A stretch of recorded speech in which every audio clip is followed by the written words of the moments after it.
He's super funny. Oh yeah. I just meant that my favorite comedian's dead. Patrice O'Neal, who is worth looking up if you don't know who Patrice O'Neal is, as well.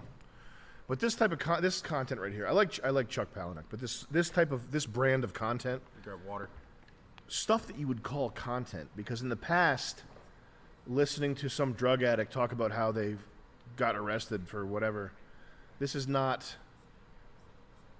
This is content only because there is now a vehicle for there is now a vehicle for the boring scum that you would have scraped off your boot in past eras. Like this is not good enough, it's not compelling enough, it's not interesting enough, it's not redemptive enough. It's not anything enough. And this is the best of the best. This is potty training, man. What is this? Have you seen the piss man? Under my boot, man. Soft white underbelly. This is the best of the best. I'm talking about content, Chris. Okay. I'm waxing philosophical. I'm putting on my Andrew Schultz hat. You're wacky. I'm making a serious point right here. And this serious point, I want you to retweet this and get me Reddit karma for this. But what I'm saying is, this is the best of the best. Soft white underbelly. And if you're making content, what is content? Content is all the shit that I step on with my boot when I'm brutalizing poor people and I'm stepping on guts out in the street, okay? And there's scum on my shoes. And I go into Walmart and I see people that are 17,000 pounds openly on the floor, and then scooping the shit up and eating it and gobbling it and smearing it on their face like it's makeup, and licking shit off their fingers and crawling up to me. Poor people crawl up to me on their hands and knees, and they reach for my belt buckle and they say, "Please, sir, may I have a crumb? Please, sir, may I have a crumb?" And that whole world, that world of death, that world of and poo-poo, that world of purple poo-poo, okay? This is stuff that there weren't movies, there weren't books, there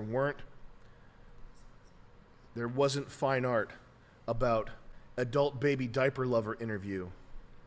Because in the past, you would have had the good sense to put a bullet in a target at a firing range and then tell this man, "Sorry, have a nice day."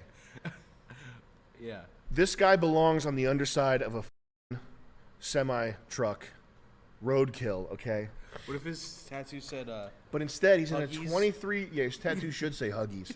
He's in a 23-minute long video that carries interest all the way here till the end, because people are eating this. Here's the most interesting part. People are watching this while they're eating food that comes out of bags. So that's the soft white underbelly that they're talking This is about. the soft white underbelly right here. And this is how I feel about all content, including my own. People will say, "Oh, he's hypocritical. He says he talks trash." No, streaming in general, this format sucks. And I think that there's a value to some of it. I like I'll listen to certain episodes of Rogan. I'm not saying the whole medium is shit.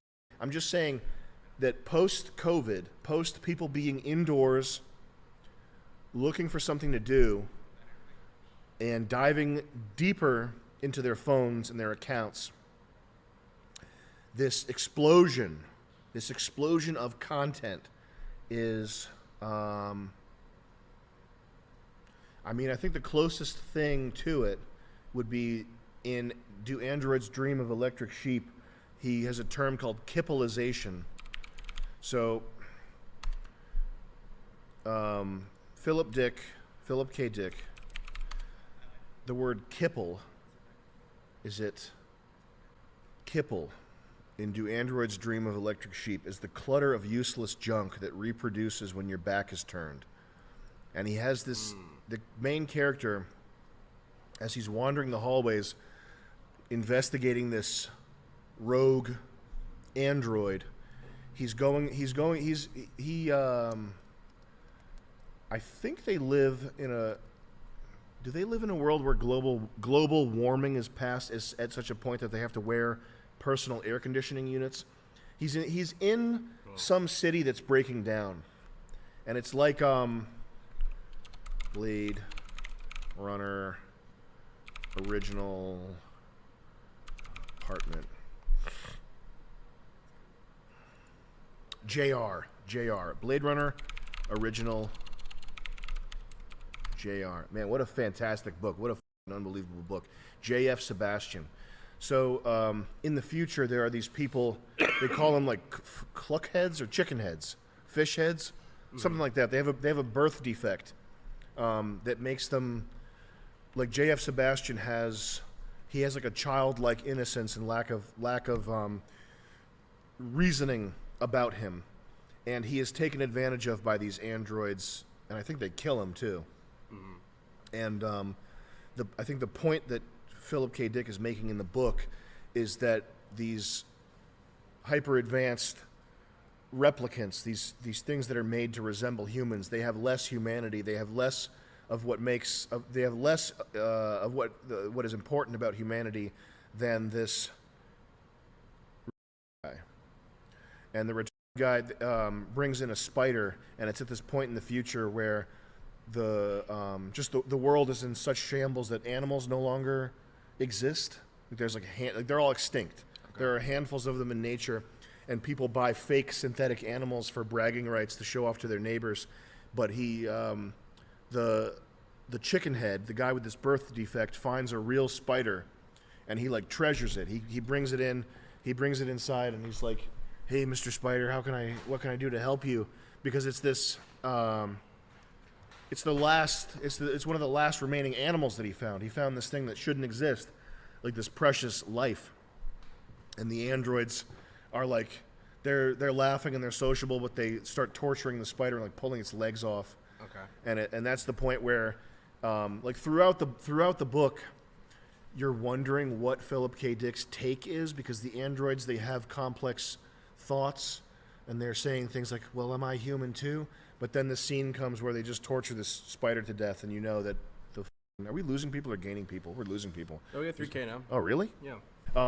But in the book, Kipple is this avalanche of junk that multiplies and replicates when you don't look at it, and it's just entropy. It's just how when attention is not paid to something, entropy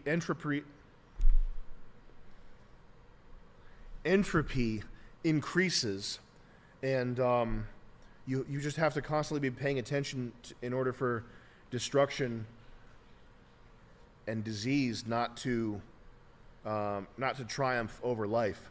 And that's the sense I get when I look at content, is that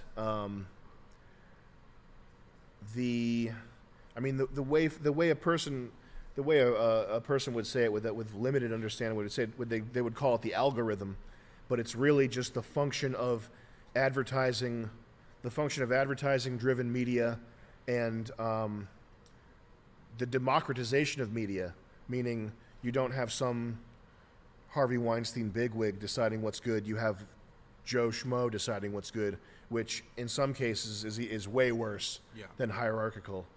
You get To the Rescue, Fire Truck to the Rescue, Diaper Man, and he's standing like a little boy. Come on, bro. This is such a weird sexual display. Why don't you lose some weight? We get